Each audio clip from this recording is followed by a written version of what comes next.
नमस्कार शेतकरी मित्रांनो, कृषी कल्याण यूट्यूब चॅनलमध्ये सर्व शेतकरी बांधवांचं हार्दिक स्वागत आहे। तर शेतकरी मित्रांनो, अतिवृष्टी नुकसान भरपाईच्या प्रतीक्षेत असलेल्या राज्यातल्या सर्व शेतकरी बांधवांसाठी एक अत्यंत आनंदाची बातमी आहे, कारण की राज्य सरकारच्या माध्यमातून 10 डिसेंबर 2024 रोजी महत्त्वाचा निर्णय घेतलेला आहे आणि त्या जीआरच्या माध्यमातून त्या 10 डिसेंबर 2024च्या जीआरच्या माध्यमातून राज्यातल्या 22 जिल्ह्यातील शेतकऱ्यांना अतिवृष्टी नुकसान भरपाई मंजूर करण्यात आलेली आहे। तर शेतकरी मित्रांनो, आपण या व्हिडिओच्या माध्यमातून ते 22 जिल्हे कोणते, त्या जिल्ह्यातील किती शेतकरी पात्र आहेत, त्या जिल्ह्यासाठी एकूण किती कोटी रुपयाची अतिवृष्टी नुकसान भरपाई मंजूर करण्यात आलेली आहे। आता अतिवृष्टी नुकसान भरपाई तर मंजूर झालेली आहे, परंतु हे पैसे कधीपासून शेतकऱ्यांच्या खात्यामध्ये येणार, कोणत्या खात्यामध्ये येणार, हेक्टरी किती रुपये खात्यामध्ये येणार, याच्या संदर्भात संपूर्ण डिटेलमध्ये माहिती आणि अपडेट आपण या व्हिडिओच्या माध्यमातून घेण्याचा प्रयत्न करणार आहोत। तर नमस्कार, मी ज्ञानेश्वर सवणकर स्वागत करतो कृषी कल्याण यूट्यूब चॅनलमध्ये। सर्व शेतकरी बांधवांना एक महत्त्वाची विनंती आहे, या साईडला दिसत असलेल्या लाल, काळ्या किंवा पांढऱ्या बटनावरती क्लिक करा, जेणेकरून तुम्ही आम्हाला सबस्क्राइब कराल आणि तुम्ही जर आम्हाला सबस्क्राइब केलं तर शेती संबंधित असेच नवनवीन व्हिडिओ तुम्हाला आमचे सर्वप्रथम पाहायला भेटतील। तर शेतकरी मित्रांनो, चला तर व्हिडिओला सुरुवात करूया। तर शेतकरी मित्रांनो, 10 डिसेंबर 2024 च्या जीआर नुसार राज्यातल्या 22 जिल्ह्यातील शेतकऱ्यांना अतिवृष्टी नुकसान भरपाई मंजूर झालेली आहे, ज्याच्यामध्ये पहिला जिल्हा आहे सोलापूर आणि सोलापूर जिल्ह्यातील 37,747 शेतकऱ्यांना 58 कोटी 1 लाख रुपयाची अतिवृष्टी नुकसान भरपाई मंजूर झालेली आहे। याचबरोबर दुसरा जिल्हा आहे सांगली आणि सांगली जिल्ह्यातील 5,153 शेतकऱ्यांना 3 कोटी 48 लाख रुपयाची अतिवृष्टी नुकसान भरपाई मंजूर झालेली आहे। याचबरोबर पुढचा जिल्हा आहे परभणी। परभणी जिल्ह्याचा पहिला प्रस्ताव होता 548 कोटी 59 लाख रुपयाचा आणि दुसरा प्रस्ताव आता मंजूर झालेला 10 डिसेंबरला तो प्रस्ताव आहे 10 शेतकऱ्यांचा, 10 शेतकऱ्यांना 1,08,000 रुपये। याच्या व्यतिरिक्त आपण जर पाहायला गेलं तर पुढचा प्रस्ताव आहे बीड जिल्ह्याचा आणि बीड जिल्ह्यातील 5,62,214 शेतकऱ्यांना 520 कोटी रुपयाची अतिवृष्टी नुकसान भरपाई 10 डिसेंबर 2024च्या जीआरच्या माध्यमातून मंजूर करण्यात आलेली आहे। याचबरोबर याच्या व्यतिरिक्तचा दुसरा जीआर बीड जिल्ह्याचाच आहे, तो दुसऱ्या जीआरच्या माध्यमातून जवळपास बीड जिल्ह्यातील शेतकऱ्यांना 54 कोटी 62 लाख 98,000 रुपये निधी मंजूर केलेला आहे। हा दुसरा प्रस्ताव बीड जिल्ह्याचा। याचबरोबर तिसरा प्रस्ताव बीड जिल्ह्याचाच आहे, तो म्हणजे 51,739 शेतकऱ्यांचा, त्या शेतकऱ्यांना 23 कोटी 57 लाख रुपये अतिवृष्टी नुकसान भरपाई मंजूर झालेली आहे। याच्या व्यतिरिक्त लातूर जिल्ह्यातील 3.5 लाख शेतकऱ्यांना 384 कोटी 14 लाख 38,000 रुपयाची अतिवृष्टी नुकसान भरपाई मंजूर करण्यात आलेली आहे। याचबरोबर मित्रांनो, पुढचा जिल्हा आहे नांदेड। नांदेड जिल्ह्यामध्ये सर्वात जास्त अतिवृष्टी नुकसान भरपाई मंजूर झालेली आहे। नांदेड जिल्ह्यातील एकूण 7,83,915 शेतकऱ्यांना 812 कोटी रुपयाची अतिवृष्टी नुकसान भरपाई नांदेड जिल्ह्यासाठी मंजूर झालेली आहे। याचबरोबर पुढचा जिल्हा आहे जालना आणि जालना जिल्ह्यातील 2,82,538 शेतकऱ्यांना जवळपास 412 कोटी रुपयाची अतिवृष्टी नुकसान भरपाई मंजूर करण्यात आलेली आहे।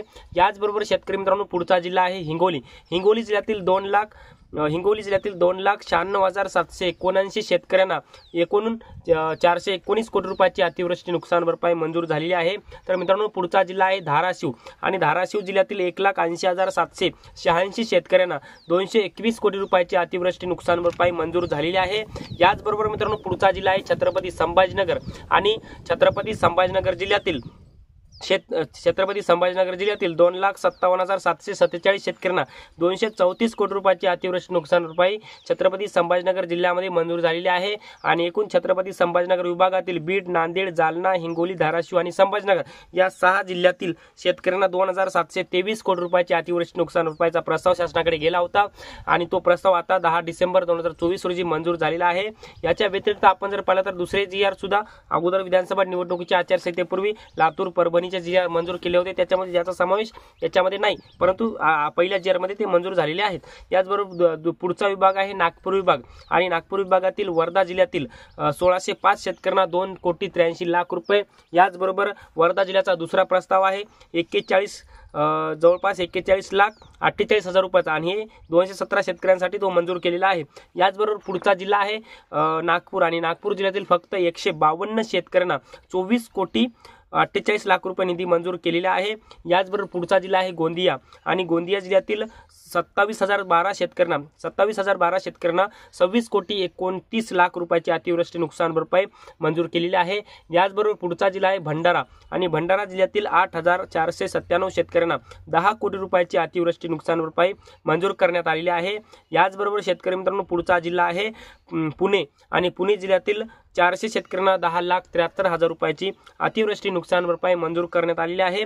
मित्रांनो, पुढचा जिल्हा आहे धुळे आणि धुळे जिल्ह्यातील धुळे जिल्ह्यातील 148 शेतकऱ्यांना 18,75,000 रुपयाची अतिवृष्टी नुकसान भरपाई मंजूर करण्यात आलेली आहे। तर शेतकरी मित्रांनो, पुढचा जिल्हा आहे नंदुरबार आणि नंदुरबार जिल्ह्यातील 527 शेतकऱ्यांना 41,52,000 रुपयाची अतिवृष्टी नुकसान भरपाई मंजूर करण्यात आलेली आहे। पुढचा जिल्हा आहे नाशिक जिल्ह्यातील 331 शेतकऱ्यांना 21,82,000 रुपयाची अतिवृष्टी नुकसान भरपाई मंजूर करण्यात आलेली आहे। याचबरोबर पुण्यश्लोक अहिल्यानगर म्हणजे अहमदनगर जिल्ह्यातील 5,749 शेतकऱ्यांना 24 कोटी रुपयाची अतिवृष्टी नुकसान भरपाई मंजूर करण्यात आलेली आहे। याचबरोबर पुढचा जिल्हा आहे जळगाव आणि जळगाव जिल्ह्यातील 5,731 शेतकऱ्यांना 57 कोटी 1 लाख रुपयाची अतिवृष्टी नुकसान भरपाई मंजूर करण्यात आलेली आहे। आणि एकंदरीत आपण जर पाहिलं तर हे संपूर्ण जिल्ह्यासाठी या संपूर्ण जिल्ह्यातील आणि संपूर्ण या 22 जिल्ह्यातील 26,48,247 शेतकऱ्यांना 26,48,247 शेतकऱ्यांना 2920 कोटी 2,920 कोटी 57,50,000 रुपयाची अतिवृष्टी नुकसान भरपाई शासनाच्या माध्यमातून 10 डिसेंबर 2024 रोजी एक महत्त्वाचा शासन निर्णय, एक महत्त्वाचा GR काढून त्या GRच्या माध्यमातून ही नुकसान भरपाई सरकारच्या माध्यमातून मंजूर करण्यात आलेली आहे। आता शेतकऱ्यांना एकच महत्त्वाचा प्रश्न पडलेला आहे की दादा, ही नुकसान भरपाई मंजूर तर झालेली आहे, आमच्या जिल्ह्यालाही भेटलेली आहे, आमच्या जिल्ह्यातल्या शेतकरी संख्याही तुम्ही सांगितली, किती कोटी रुपये वाटप होणार तेही सांगितले, परंतु हे आमच्या खात्यामध्ये कधी येणार याची माहिती सांगा। तर त्याचं उत्तर आहे येणाऱ्या 15 ते 20 दिवसामध्ये तुमच्या खात्यामध्ये या अतिवृष्टी नुकसान भरपाईचे पैसे जमा होणार आहेत। परंतु त्याच्यासाठी तुम्हाला महत्त्वाची कामं करायची, ते म्हणजे तुमच्या तलाट्यांच्या माध्यमातून किंवा तुमच्या जे काही गावामध्ये जे काही यादी येते, आता ही 2024ची खरीप हंगाम 2024ची अतिवृष्टी नुकसान भरपाईची यादी तुमच्या गावामध्ये येईल आणि यादी CSC केंद्रवाल्याकडे दिली जाईल किंवा यादी आल्यावर त्या यादीवर जे तुमचा VK नंबर असतो ते तुमचा VK नंबर घेऊन तुम्हाला KYC करणं गरजेचं आहे। अतिवृष्टी नुकसान भरपाईची KYC केल्याशिवाय तुमच्या खात्यामध्ये अतिवृष्टी नुकसान भरपाईचे पैसे जमा होणार नाहीत। त्यामुळे तुमच्या गावातली जर यादी आलेली असेल तर तुम्ही अतिवृष्टी नुकसान भरपाईची KYC करून तुम्ही ते तुमच्या खात्यामध्ये पैसे घेऊ शकता किंवा यादी जर आली नसेल तर तुम्हाला वाट बघायची आहे, कारण की यादी यायला सुद्धा 8 ते 10 दिवस किंवा 15 दिवस लागू शकतात आणि यादी आल्याबरोबर तुम्हाला KYC करायची आहे।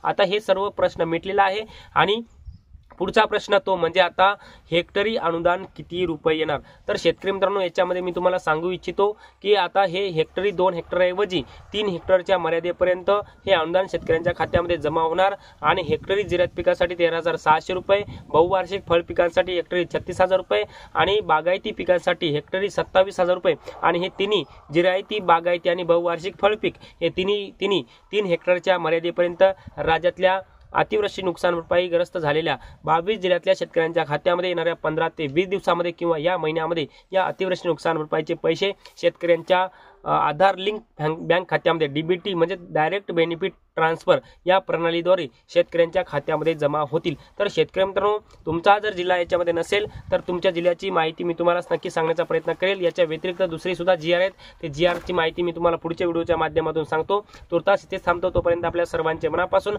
धन्यवाद।